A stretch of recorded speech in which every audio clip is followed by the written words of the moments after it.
We often hear people talking about their soul and their soul house. Question: who's familiar with the weight of the soul, or the supposed weight of the soul? I'll wait. You don't know? You're still waiting. 21 grams. It weighs 21 grams is what they say. There was an experiment done back in the day, and this man was able to find a few participants. Unfortunately, he needed live participants who were close to passing away because he wanted to prove that the soul, carries weight. Pun intended, pun intended. I think it was a really interesting experiment. Now, unfortunately, out of the participants, I forgot how many there were. There weren't a whole lot, something like 8. I'd have to go back and look. I'll research it after. Because generally what I do is when a thought pops in my mind, I'll talk about it, do a video, then I go and research it, find a video, and then put the two together, and then kind of compare like my accuracy. So that way I am kind of judging my own self, like, okay, did I have that right? Do I need to adjust? That's a different subject. I got off track. Still soul work though. But my point was, he wasn't able to use all the participants. One of the people he couldn't use because they defecated. So after that happened, it messed up the sheets, of course, but also that soul reading, also the soul reading. McDougall has devised an experiment that requires a volunteer who will die on cue. But it's tough to convince people to take part.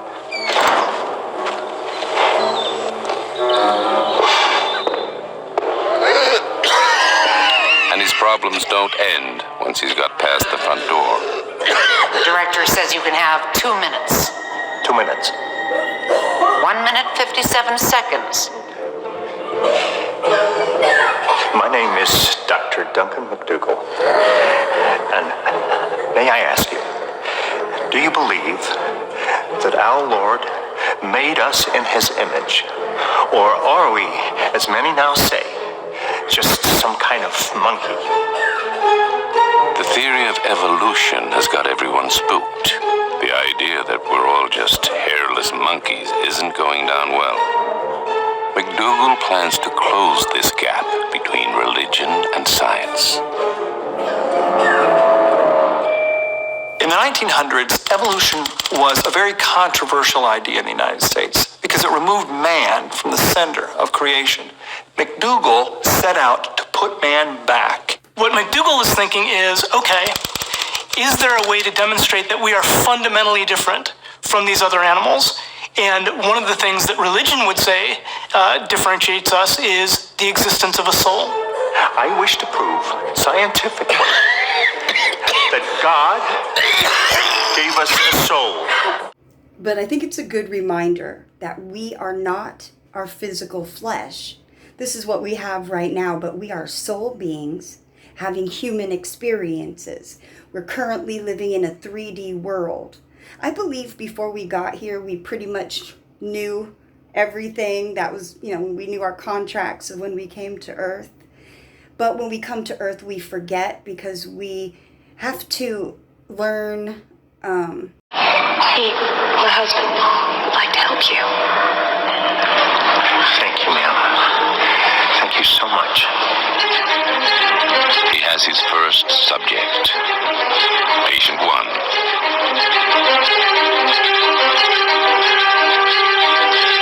But most scales big enough to take a human are not sensitive enough to detect the tiny change he's expecting when the soul departs the body. Most scales in the early industrial age, they were based on a spring. The spring moves as you pull on it, as the weight pulls on it. Our spring here, if I add a very large mass to it, will deflect substantially. Yet if I take a very small mass, add it to the same spring, there's really hardly a change that we can gauge with this. McDougall takes his inspiration from a machine that weighs the finest of materials. A balanced lever arm works for silk. So why not for a soul? A lever arm is actually the perfect solution. Here's a very large mass. We have it perfectly balanced with this other weight. If we go ahead and we add this very small mass to this large mass, you can see there's actually a substantial deflection on the lever arm. By gauging that deflection, you can tell someone exactly how much that mass was, that very small mass, when added to the large weight. With these preparations in place, McDougall's moment is at hand.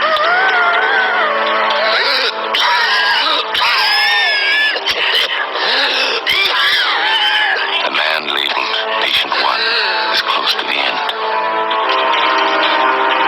All McDougall can do is watch and wait.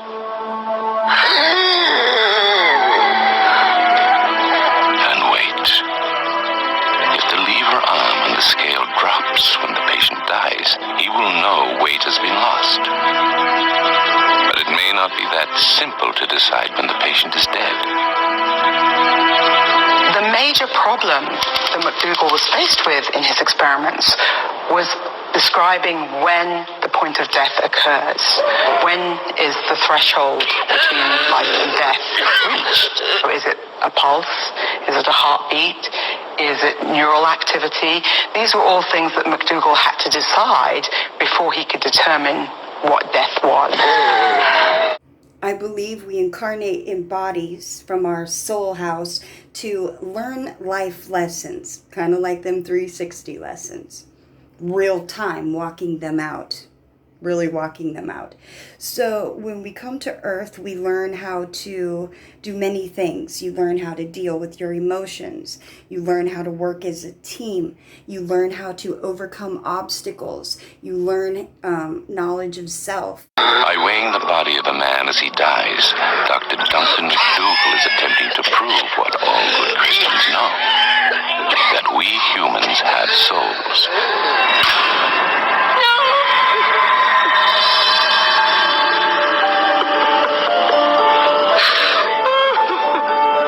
At the moment of death, the body of patient 1 loses 3/4 of an ounce of weight. 21 grams.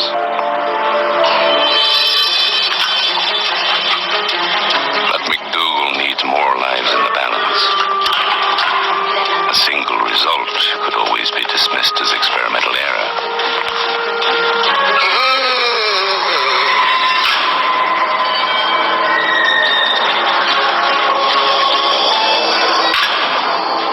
He records a weight loss in his second and third patients.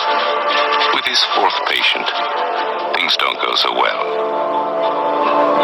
Some believe what the doctor is doing is sacrilege.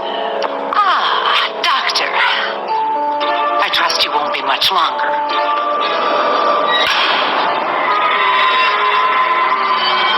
The hospital staff famously interrupted McDougall's experiment, and it could well be this quite powerful superstitious belief that actually the soul is being endangered rather than measured. And there were very powerful popular superstitions that the soul had to actually get out of the body at one level, and it had to get out of the building at another level. So it's not unknown for people in McDougall's lifetime to be opening a hole in a roof, to be opening windows. And that kind of superstition wrecks his fourth test. Ma'am, I must protest. You have just ruined the experiment. I'm so sorry.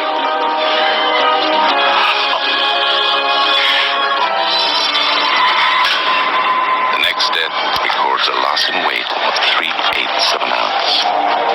McDougall now has 4 samples. All have lost weight. Has he measured his patients' departing souls? Or has he missed something? Like any good scientist, McDougall then had to come up with alternative explanations for the weight that he had discovered in order to rule them out. The obvious option, of course, was the urine and the feces released by the subject upon death. But he argued that these weights were taken into account because they were on the bed with the patient at the time of death. That's not the only variable. Could it be that he's just measuring the weight of their final breath? He spent some time on the scale himself, breathing out really hard. way the scale registered, and it did not. So he accounted for those bits.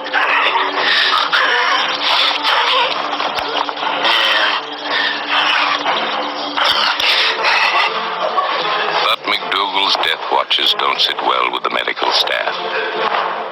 Eventually, he's ejected from the home. He's forced to end his research. Excuse me, nurse. I need my... Thank you. Uncertain how to proceed, McDougal keeps his experiments secret for 6 years until, in 1907, the New York Times breaks the story. He's forced to publish. When McDougal published his results, people kind of went crazy.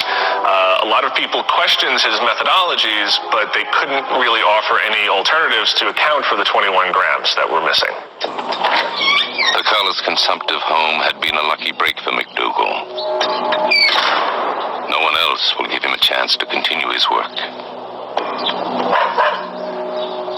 With humans, at least.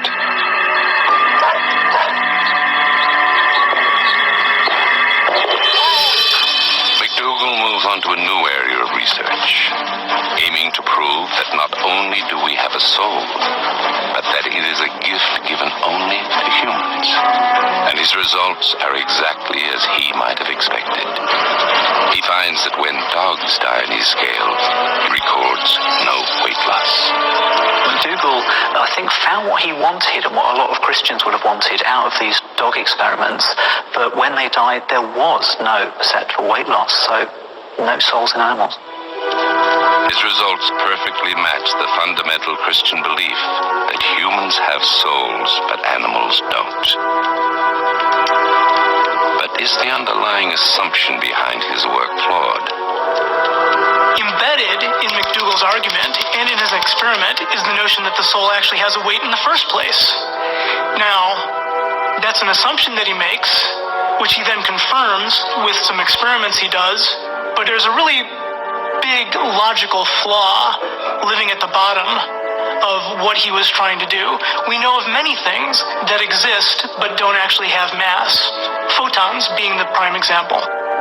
As my scientific hero Richard Feynman would say, the first principle of science is to not fool yourself, and you are the most easy person to fool. McDougal knew the answer he wanted to get, and he got it. What a surprise. McDougal may have been trying to validate his own beliefs, yet the core question he asked still matters today. What is the soul? What is consciousness? What makes us us? And this is a fundamental question, and one... Since we are since we are temporarily unable to speak, since we're temporarily in this earth body, we're unable to use all of our senses. People here know the 5 senses. Some of you know the 6, but there's actually, guess what? More. Guess what? For only $3.99, you can have it too.